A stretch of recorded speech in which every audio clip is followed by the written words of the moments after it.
Cardinal Cupich, the Archbishop of Chicago, is in deep trouble with many people online for a very controversial article of his entitled Tradition versus Traditionalism. Well, what all did he say about the new Mass, about the liturgy, the Novus Ordo, Second Vatican Council, and Traditionalists? We're going to look at that coming up next on the Michael Lofton Show here on Reason and Theology.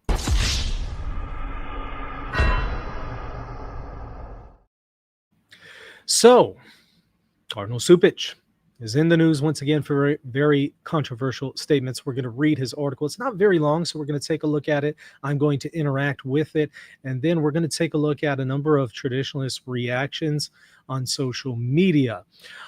Before we dive into that, however, I want to remind you, hit that subscribe button, hit the like button. Also, I want to make you aware of a very, very important announcement here. With a very important deal that I'm making available for y'all. So pay attention to this. I am going to give a live lecture in 3 days. So September 8th at 6 p.m. Central called Encountering the Biblical Manuscripts, History, Transmission, and Challenges. If you want to register for this, you want to go to rtcourses.com rtcourses.com and go ahead and visit the Encountering the Biblical Manuscripts, History, Transmission, and Challenges section. You can go ahead and register by hitting the Buy Now button. And if you can't attend live, that's okay, because you'll always have access to this. But this one is really important. We're going to look at a number of biblical manuscripts. What are the earliest manuscripts that we have for various books of the Bible, Old Testament and New Testament, both Hebrew and Greek, and also the Latin Vulgate, so early translations. What are the earliest fragments? What are the earliest complete copies? What do they tell us about the transmission of the text of the Bible? What are some challenges and difficulties with the transmission? And what are some common responses and solutions to these challenges and difficulties? We're going to take a look at all of that. So again, go and reserve your spot right now, rtcourses.com. And here's the really big news. In addition to this lecture, which you'll always have access to, again, if you can't attend live, I'm going to go ahead and give 50% off the Magisterial Studies bundle. Now, if you're not familiar with this, the Magisterial Studies program that I offer at a Catholic university consists of 3 courses: an introduction to the New Testament, introduction to the Magisterium, a history of the Magisterium, and evaluating magisterial documents. I'm now making those courses available to you. Normally that's a $900 value, $300 each. Now, as a bundle, I'm giving the bundle for $599, right? So $600. On top of that, though, if you register for this course, once you purchase that course, and it's only $19.99 right now, it's an early bird discount.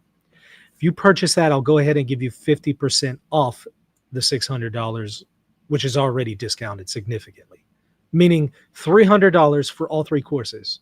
So $300 for a $900 value. I'm only making that available in the next 3 days. So after the lecture is delivered on Monday, you'll no longer get that extra discount.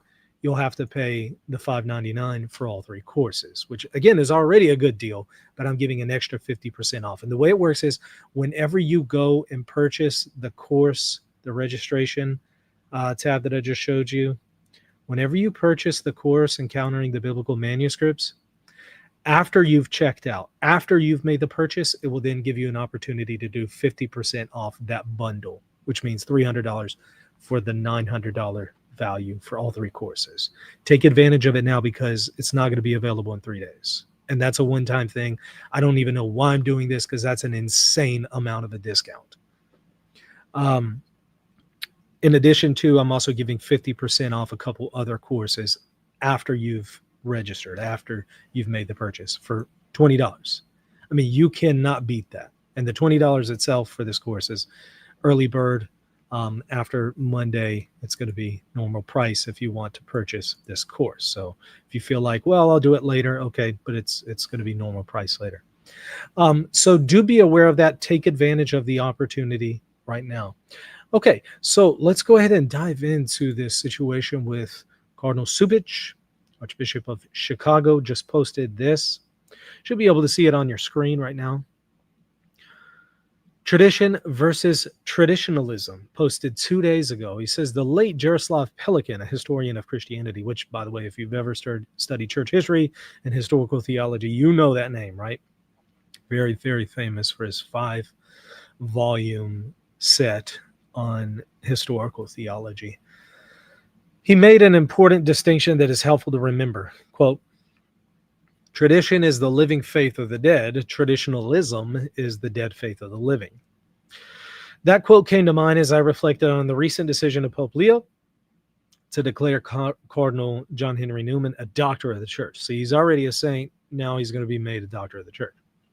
A key factor in his decision to join the Catholic Church from the Anglican Communion was his understanding of the development of doctrine. He observed that while Protestants readily accepted some doctrines that developed over time, like the Trinity and the divinity and humanity of Christ, they were inconsistent in rejecting the analogous developmental history of other Catholic doctrines, such as purgatory and those related to Our Lady. This understanding of the development of doctrine has a rich history in the life of the church. St. Vincent of Lerins, a 5th century monk, compared the maturation of the human form to the development of doctrine. He observed that the tiny members of the unweaned children and the grown members of the young men are still the same members and have the same number of limbs as children. So in other words, you got a baby that's kind of seed form of a human, and then you got the fully grown human. They're both humans, but one's kind of in seed form. That's how he tried to give an analogy for the development of doctrine in the early church. Whatever the developments at a later age was already present in seminal form, there is nothing new in the old that was not already latent in childhood. Likewise, the doctrine of the Christian religion should properly follow these laws of development, that is, by becoming firmer over the years, more ample in the course of time, more exalted as it advances in age. At the same time, Vincent wrote, if the human form were to turn into some shape that did not belong to its own nature, even if something were added to the sum of its members or subtracted from it, the whole body would necessarily perish and become grotesque, or at least be enfeebled. So, a human doesn't become a tree, right? It doesn't substantially change. In the same way, the doctrine of the Christian religion should properly follow these laws of development, that is, by becoming firmer over the years, more ample in the course of time, more exalted as it is in age, advances in age, I should say. Newman's writings on the development of doctrine greatly influenced the bishops as they addressed it in the dogmatic constitution on divine revelation. This is the Second Vatican Council that he's referring to. 1962 to 1965, the 21st Ecumenical Council, the most recent Ecumenical Council. By the way, that course on the Magisterium, those 3 courses, the second course on a historical overview of the Magisterium, we go over all 21 Ecumenical Councils, including Vatican II. In paragraph 8, they wrote, there is a growth in the understanding of the realities and the words which have been handed down. This happens through the contemplation and study made by believers who treasure these things in their hearts, through a penetrating understanding of the spiritual realities which they experience, and through the preaching of those who have received through episcopal succession the sure gift of truth. He says, I am convinced that bishops approach the reform of the liturgy as an exercise in taking responsibility for the correct development of church teaching as manifest in the way we worship. In many ways, the reform was recovery of truths of the faith, which over time were obscured by a series of adaptations and influences that reflected the church's expanding relationship with secular power and society. So listen to what he's saying here. He's saying the liturgical reform was there for a recovery of truths that were obscured over time by a series of adaptations and influences that really came from the church's relationship to secular power in society.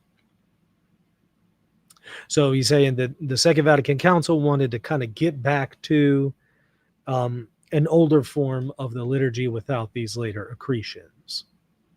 He says particularly prominent during the Carolingian 7th to 9th centuries, and Baroque 17th to 18th centuries periods. Many adaptations were inserted into the liturgy that incorporated elements from imperial and royal courts, transforming the liturgy's aesthetics and meaning. The liturgy then became more of a spectacle rather than the active participation of all the baptized in the saving action of Christ crucified. That's the most controversial part, right? But okay, I mean, look, liturgical history is absolutely fascinating to me. I have a lot of videos on it, just looking at the development of the Roman Rite and how significantly it's changed over 2,000 years, even way before the liturgical reforms of Vatican II, is, to me, absolutely fascinating. I actually did a video on a 7th century papal liturgy. So we look at what the Roman liturgy looks like, in Rome under a pope, with the pope present, papal liturgy in the 7th century. And there's some pretty significantly different elements to it. I mean, they have women deacons, they have the distribution of communion was very different. It was leavened bread, it was on the hand. There's all sorts of things going on. There are even some what now would be considered to be liturgical abuses, such as mixing a substantial amount of unconsecrated wine with consecrated wine to make more consecrated wine, right? To make more precious blood, they mixed consecrated wine, right? So the precious blood with unconsecrated wine, something that is not the precious blood, but is just wine. They mix the two together to get more precious blood, more consecrated wine. Nowadays, people would say you can't really do that if it's a substantial amount, and it would be considered kind of dubious whether or not it's still the precious blood. Once you've substantially added a whole bunch of unconsecrated wine. But they were doing that to give a significant amount to the laity who were present. And so there's some wild stuff going on in that liturgy. So go and look at it. But you might be surprised how much things have changed, how many adaptations were made, and more than the kind that he's just referring to here that are aesthetical in nature. There's some wild stuff going on. That's all I'll say for now. Okay. If you think that the Mass, the Latin Mass was the way it was always, before Vatican II, you just don't know the history of the Roman Rite. But okay. But here the most controversial part, right, is the liturgy then became more of a spectacle there just for viewership rather than active participation of all the baptized in the saving action of Christ cruciform. So he's saying that, at some point it just kind of became a thing where the priest and maybe the altar server were just acting on behalf of the faithful, and the faithful weren't really participating and doing a whole lot. Some might say, well, they were receiving the Eucharist or something. Oddly enough, even before the Council of Trent, the laity were not receiving the Eucharist during the Sunday liturgy. So the Pope had to come up with a service on how to give communion to the laity during the Sunday Mass after the Council of Trent. So, you look at it, and there's certainly some aspects where you could see why he would say there wasn't a lot of active participation, right?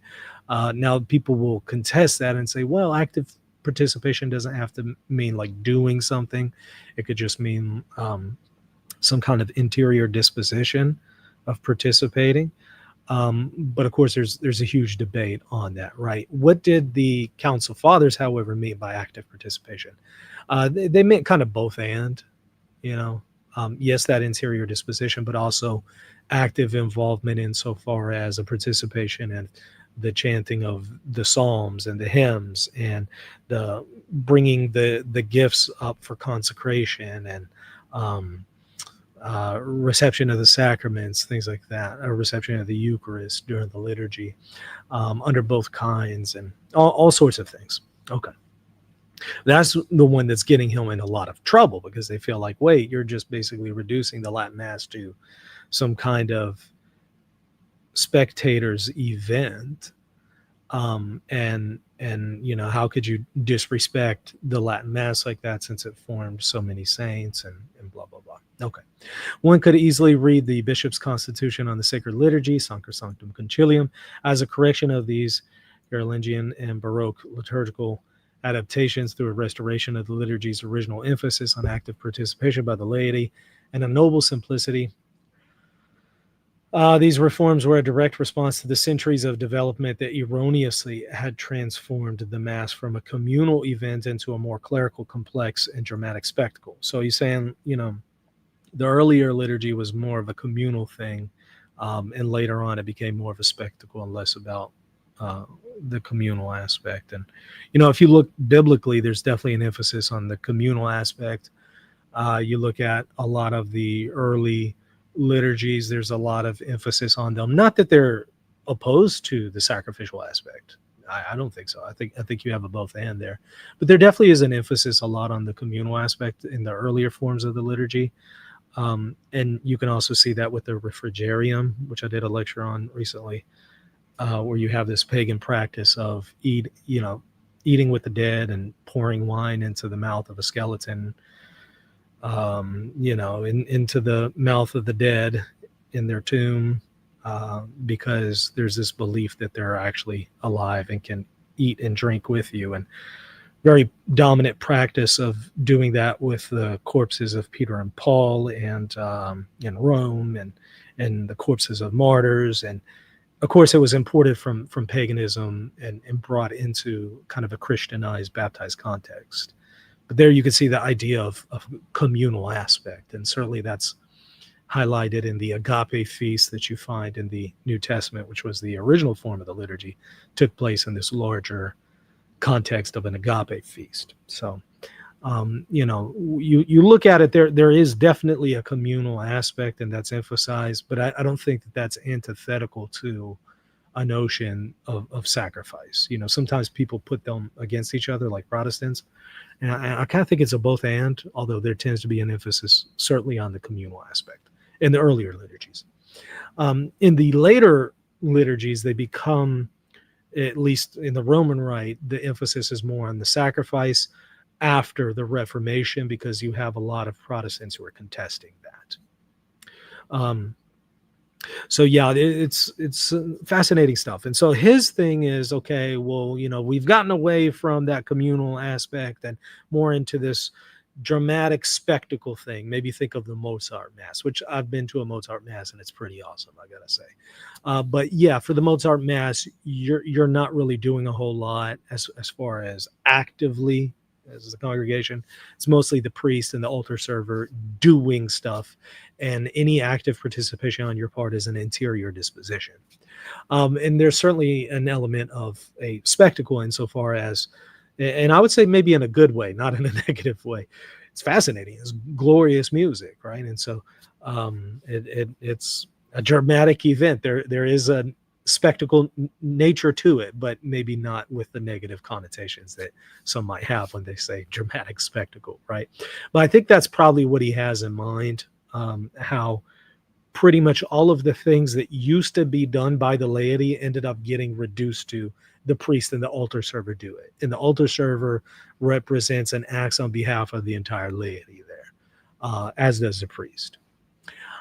Okay. He says, what's at stake in accepting the liturgical reforms of the council then is our very understanding of what it means to be a church of tradition.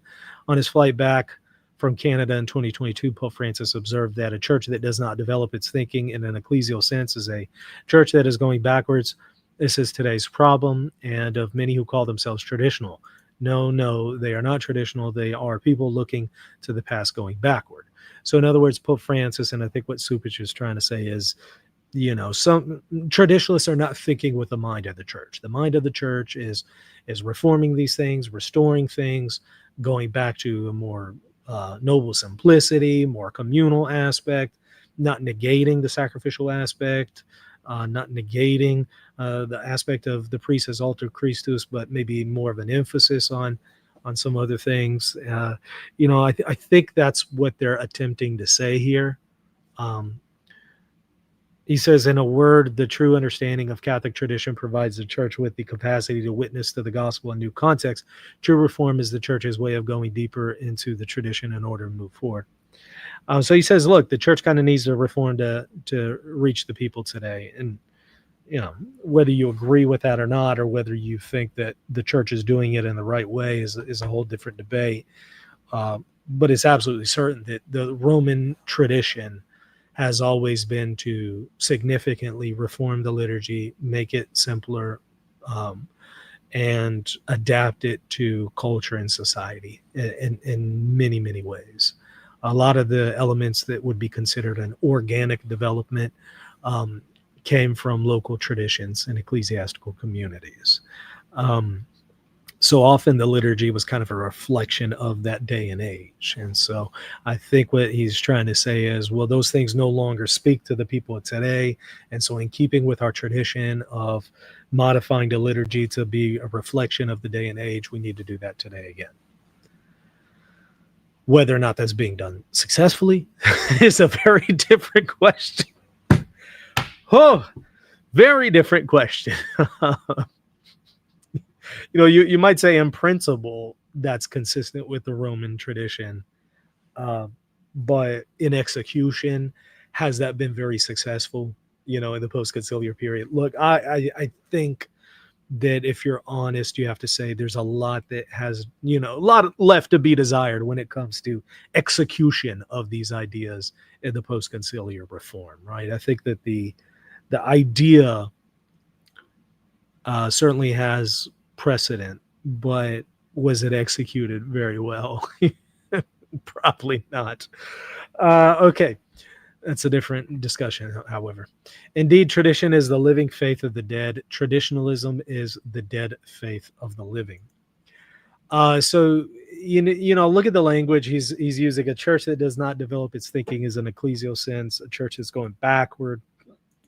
There's many of problems of those who call themselves traditional, aka traditionalists in most cases, and not most cases, in a lot of cases. I think that's who he has in scope here is traditionalists.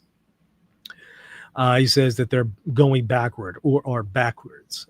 So it doesn't land very well, right? it's basically saying, "Oh, you traditionalists, you're a bunch of backwards people who are not thinking with the mind of the church." In my opinion, not executed very well on part of the Cardinal. Also, he's probably not a very good one to deliver this message with the situation liturgically in his diocese, with the lack of vocations, stuff like that. It wasn't delivered very well, and it's probably coming from the wrong person, right? maybe somebody with a little bit more street cred would be able to land some of these points a little bit more effectively in a way that doesn't come across in the way it does here, right? And so you can see why a lot of traditionalists are very upset with what Cupich is saying here, because they feel like, well, look, you're just saying we're a whole bunch of backwards people, and what's wrong with the Tridentine liturgy? This formed many people and made many saints, and this was a reflection of the mind of the church at the time, and it was beautiful and formed many people, brought graces to many people, and it's the sacraments, and some people will say, and it was executed so much better and in a much more respectful way than Novus Ordos tend to be executed, and you can't. Then maybe they'll quote Benedict or something from Summorum Pontificum, saying you can't all of a sudden treat that which was holy and sacred in the past as unholy and unsacred, and they might indicate that he's suggesting it's somehow unholy or unsacred. So it doesn't land very well. I think from the traditionalist perspective, having been very deeply in those circles, I can tell you this is going to be very off-putting It was not communicated effectively at all. And is going to just turn people away rather than try to help them understand the purposes of the reforms. If your intention as a cardinal is to help people understand why did so many council fathers want to reform the liturgy, like what happened there, what were they dissatisfied with, what were they desiring to see, why were they doing these things, what was the motivation. If you're wanting to help people see, oh, it's not just because they're a whole bunch of modernist heretics. If you're wanting them to understand the reasons why they felt there needs to be a liturgical reform, the reason why they felt some things needed to be restored, some things that had been dropped out um, of the liturgy over time, the reasons why some of these aspects and forms that made their way into the liturgy may have been helpful at the time, but are no longer effective today. If his intention was to help people understand that, he 100% failed. So what was the intention here? To just put a group of people down? Look, I understand criticisms of people in groups and mentalities. That's fine, but they got to be offered in a constructive way and with facts and with examples. I didn't really see any facts and examples being offered on his part. Maybe if he spent more time on showing what he's talking about, what he thinks is an accretion, what he thinks is a restoration, what he thinks active participation is and why, that would have been more productive conversation. I mean, it wouldn't have shut the door on the conversation. The traditionalist position has responses to pretty much anything that would be offered in that conversation. Now, the reformed liturgy perspective, or reform of the reform maybe perspective, has some responses to the responses as well. And so, there can be a conversation and a back and forth there. But it seems like this was a missed opportunity to maybe begin that conversation in an effective way. Again, because it wasn't communicated well, no examples, and maybe there's some caricatures here.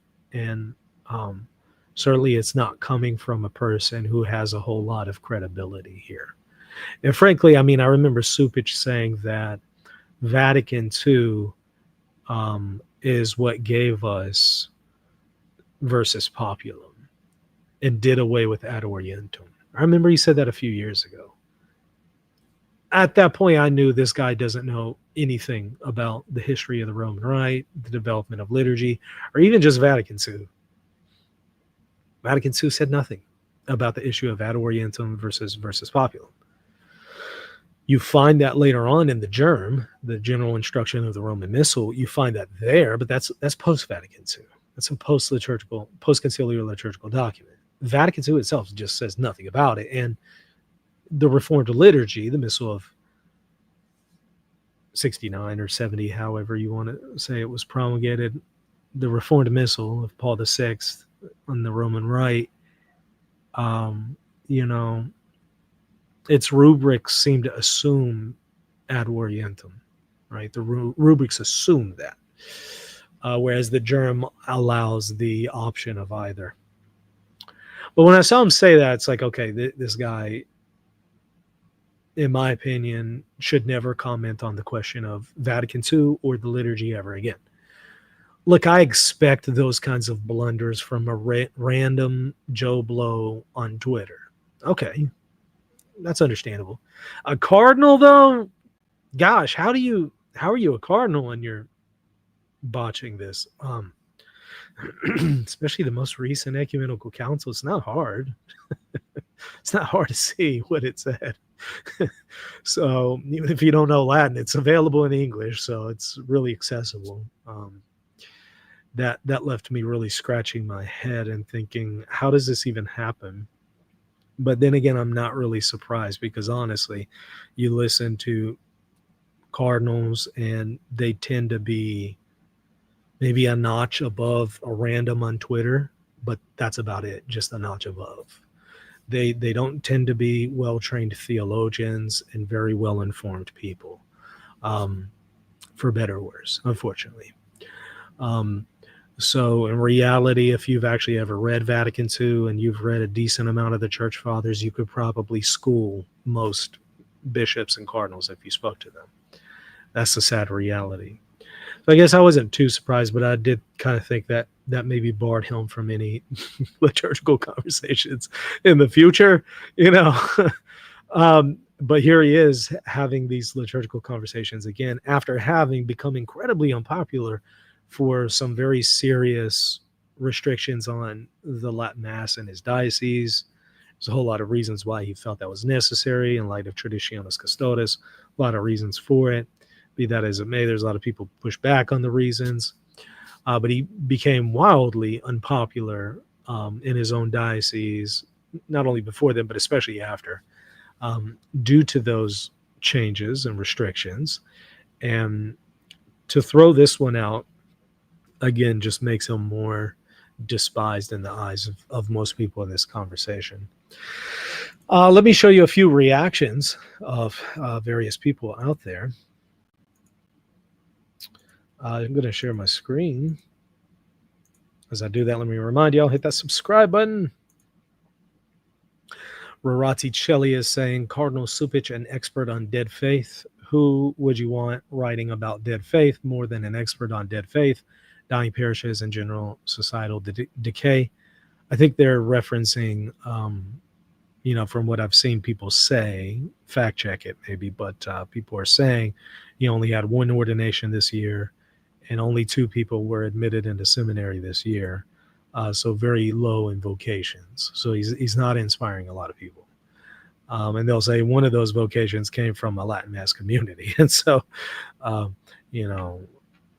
think they're arguing this guy's not inspiring vocations. So who is he to talk about the liturgy?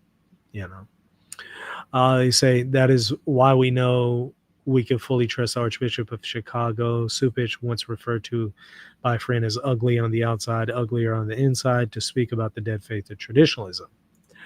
Another person says the stupidity of this text is hard to fathom. He states that the liturgy of the church was deformed and was merely a spectacle from 800 to 1865. I didn't see where he said that, and certainly the Tridentine liturgy is not from 800 to 1965, but okay. As I always say to my students, we remember the good cardinals like Saint Carlo Borromeo because there are so few. I just did a video on him where he was the Inquisitor of Rome, and it's a pretty fascinating case where he tried a person as a heretic and the person escaped, and so they then just had his effigy burned instead. Go and watch that one. I did that maybe a week or 2 ago. This is a professor and historian at Notre Dame who said these things. And okay, so there's that. Another person is referencing the Council of Trent. Of course, we've looked at these quotes in the context of these liturgical discussions. And although I personally don't think that these quotes are actually meaningful and relevant to maybe a Steelman version of what Cupich was saying, it certainly will land home for people who aren't very familiar with Trent or a Steelman version of the liturgical reforms. But I show it just for good measure on what people are discussing. So Council of Trent, Session 22, Canon 7, if anyone saith that ceremonies, vestments, and outward signs which the Catholic Church makes use of in the celebration of masses are incentives to impiety rather than offices of piety, let them be anathema. I don't think Cupich said anything along those lines, but I understand why they felt that he was saying that. I get why, like in the way he communicated it. I know what he was trying to say, and it didn't come across right. And it comes across almost in the way that this canon that was directed at the Protestant reformers I understand why they think it's relevant.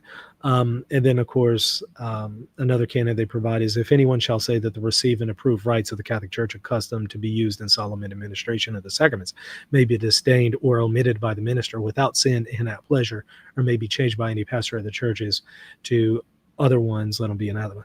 I don't know what that has to do with anything Cupich said, which I think you can criticize what Cupich said and not be on board with it and still realize this canon has nothing to do with it. The canon is talking about ministers on their own volition altering the liturgy, which I didn't see Cupich ever suggest that. Cupich is talking about the magisterium itself altering the liturgy, which Trent itself dogmatically says the magisterium can do. In fact, you're a heretic if you deny it, which I've often pointed out. Some traditionalists do fall into that heresy by denying it. Not only Trent, but also Vatican I has canons anathematizing anybody who would say that the Pope can't, at his discretion, and the magisterium at its discretion, alter the liturgy as long as it doesn't change the substance of the sacraments themselves. That's the qualification he gives, which, of course, the liturgical reforms did not do, despite the fact that historically you've had changes to the form and even the matter of some of these sacraments. Evidently, that's not a substantial change. Be that as it may, I don't see what this canon really has to do with it, but I see they're quoting Vatican Catholic, which is a set of contest Diamond Brothers article, so maybe that's why they have this misunderstanding. Be that as it may, I totally understand why this isn't landing very effectively with the traditionalists as a critique, and why they're having this kind of reaction, and why they're kind of puzzled and baffled by what he's saying here, and maybe even hurt by what he's saying. This is from a set of a contest priest. He says another proof and explanation of why the Novus Ordo with its new mass is in effect a different religion from the Catholic religion. Here Cupich clearly, honestly explains what the Novus Ordo hierarchy believes about the traditional faith in the new mass, as he blasphemically ascribes errors to the church of the past. If one expects Leo XIV to be different, one will be disappointed. I didn't see the part where he said errors, but I understand why they would maybe interpret it that way. But that's interesting. Errors. Have there ever been any liturgical errors? That's a fascinating one. It depends on what you mean by error. If you mean harmful to souls, I think one would do well to argue no. But if you mean like a liturgical reversal, maybe because something isn't ideal, if that's what you're deeming to be an error, then maybe that certainly has happened many times liturgically in the development of the Roman Rite and its history. But I guess then it depends on what do you mean by error, right? I didn't see him say error, but I guess I understand why they're perceiving it in that kind of way. I wouldn't use the term error, though. I don't think that that's helpful. I think that would be too misleading anyway. If one is wanting to say something is less than ideal, you could say that without using the term error. So if you want to say, okay, the ideal is the way Jesus instituted it, which is reception of both forms, right? Both kinds. If you want to say reception under both kinds, this is the way that Jesus and the apostles did it. So that's the ideal. And anything that, detracts from that or is lesser than that is less than ideal, although it might not be an error, although it might not be harmful, although it might not be sinful. It's less than ideal, but maybe necessary due to these circumstances with the Utraquist and blah, blah, blah. I can understand that. I don't know if I would say error is the way to describe it. I know the Protestant reformers described it as an error. But I could understand why somebody would say that's less than ideal, right? Because they would say, look, the ideal is going to be Jesus and the apostles. Unless you're going to say that Jesus and the apostles didn't have the ideal and something that came subsequent to that is ideal, that would be kind of hard to argue, right? So I think maybe putting it in terms of ideal versus less than ideal is maybe a better conversation than error versus non-error, because I don't think the term error, I think the term error is very misleading here. Anyways, those are just my thoughts. The conversation is incredibly complex, and I understand some things of what Cupich is trying to say, and there's a grain of truth to what he's trying to say, but didn't say it very well, and it's not coming from the right person. Um, if you had someone like um, Cardinal Burke who came along and attempted to say what Cupich is trying to say, that would have landed more with the traditionalists than someone like Cupich saying it, right? So number one, the speaker already is going to be different.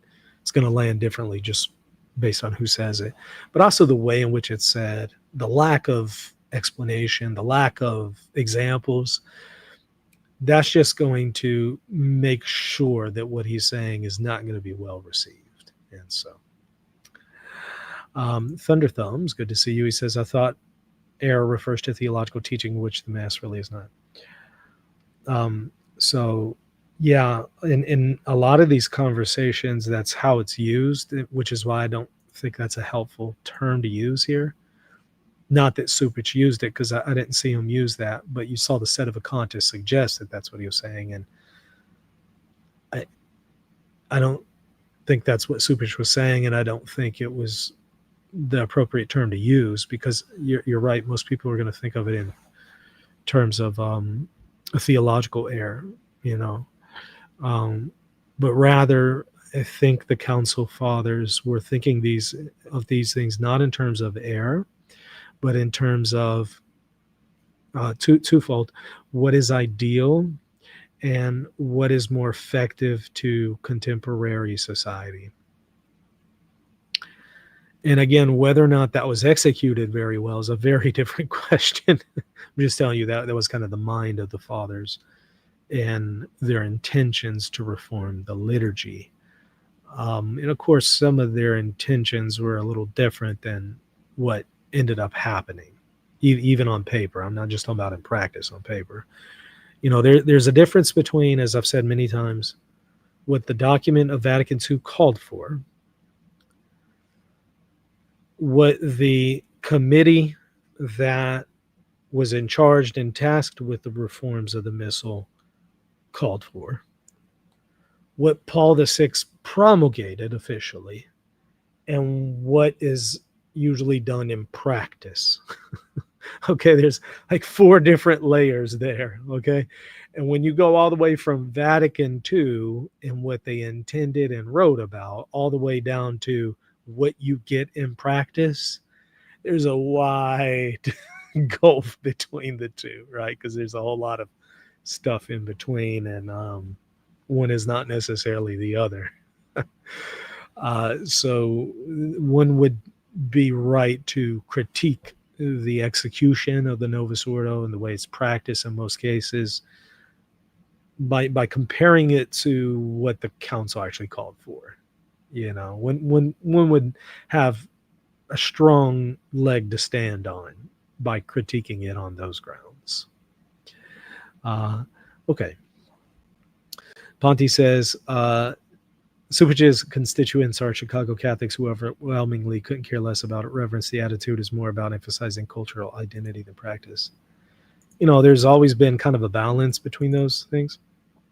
The Roman Rite attempting to, balance tradition with cultural identity and influences.